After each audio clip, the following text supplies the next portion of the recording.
Hello నమస్కారం అండి. అందరూ ఎలా ఉన్నారు? నేనైతే సూపర్. సో ఈరోజు ఏంటి ఈ ప్రోగ్రామ్ అనుకుంటున్నారా? భూమి పూజ.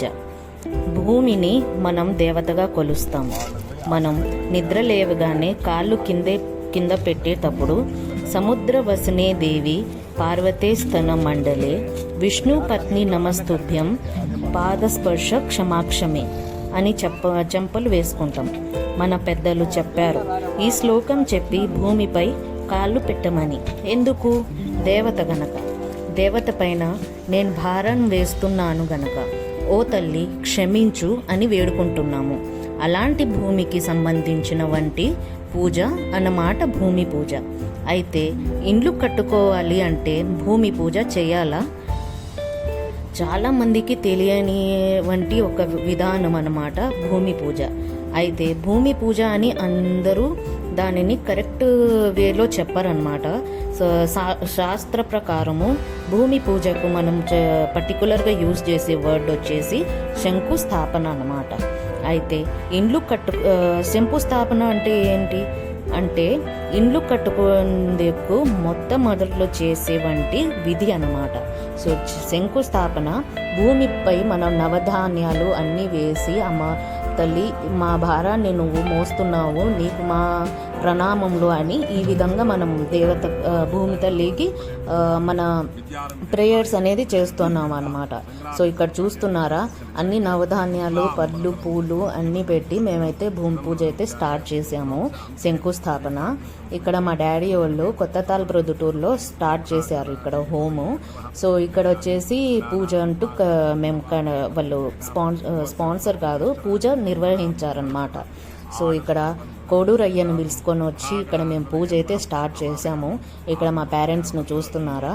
సో లెట్స్ సి ముందు ఇంకా ఏం పూజలో మనకు ఏం తెలుస్తుందో వెయిట్ చేయండి. ఎందుకంటే శాస్త్రాలు చాలా ఉంటాయండి. అసలు మనకు కొన్ని విషయాలు అయితే అస్సలు తెలియదు. సో శాస్త్రాలను పెద్దవాళ్ళను మనం ఎప్పుడు గౌరవించుకోవాలి. వాళ్ళు చెప్పేటి ప్రతి చిన్న విషయం ఇన్ఫర్మేషన్ మనకు చాలా వాల్యుబుల్. సో లెట్స్ సి అయ్యగారు ఏం చెప్తున్నారో మనం అవి విని మనకంటూ కొంచెం క్లారిటీ తెచ్చుకుందాము. So let's see.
ఇక్కడ కోడూరయ్య అయితే 4 దిక్కుల నవధాన్యాన్ని అర్పించి శంకుస్థాపనకు పూజ చేసి కొబ్బరి కొట్టమని చెప్పారు. సో ఇక్కడ మా డాడీ అయితే మమ్మీ నవధాన్యాలు అర్పించి పసుపు కుంకుమ అంతా వేసి ఈ విధంగా అయితే 4 దిక్కుల శంకుస్థాపన చేశాము. అండ్ ఇదేమంటారు అక్షింతలు అన్నీ వేసి టెంకాయ అయితే కొట్టాము. సో ఇక్కడ పాలు నీళ్ళు ఇది కూడా అర్పించి భూతల్లికి మా పూజ అయితే కంప్లీట్ చేసుకున్నాము. అగ్రముక్త అంటే ఇట్లా పట్టుకోండాలి. ఈ 3 ఏళ్లతోనే ఆశీర్వచనంగా ఉండాలని అపాయం కల పెళ్లిలో పోమంటే పావందర పట్టుకుంటే పార్టీలు రాళ్ళు దగ్గరికి పోయి ఆశీర్వచనంగా ఇట్లా పట్టుకొని అక్షతాన్ కరములుంటే చేతులు, అగ్రముక్తములంటే కొసవేళ్ల చేత కొద్దిగా విడవబడాలని ఆశీర్వచనంగా ఉండాలి. ఒక 2 సేర్ల బియ్యం 2000 మందికి కావాలా. ఇప్పుడు 3 బియ్యం 3000 మందికి చాలుకున్నాయి.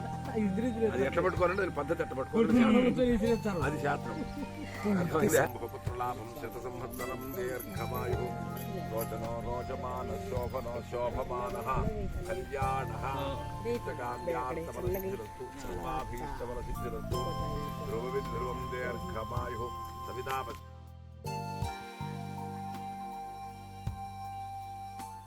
సో శంకుస్థాపన అయితే కంప్లీట్ అయ్యిందండి. ఇక్కడ వచ్చిన అందరూ ఫలహారాలు తీసుకొని ఇంటికైతే బయలుదేరారు. సో ఆడవాళ్ళు ఎవరైతే వచ్చారో అత్తలు పిన్నమ్మలు అందరికీ రైట్ గుడ్ అంటే ఇచ్చింది. So stay connect to my channel.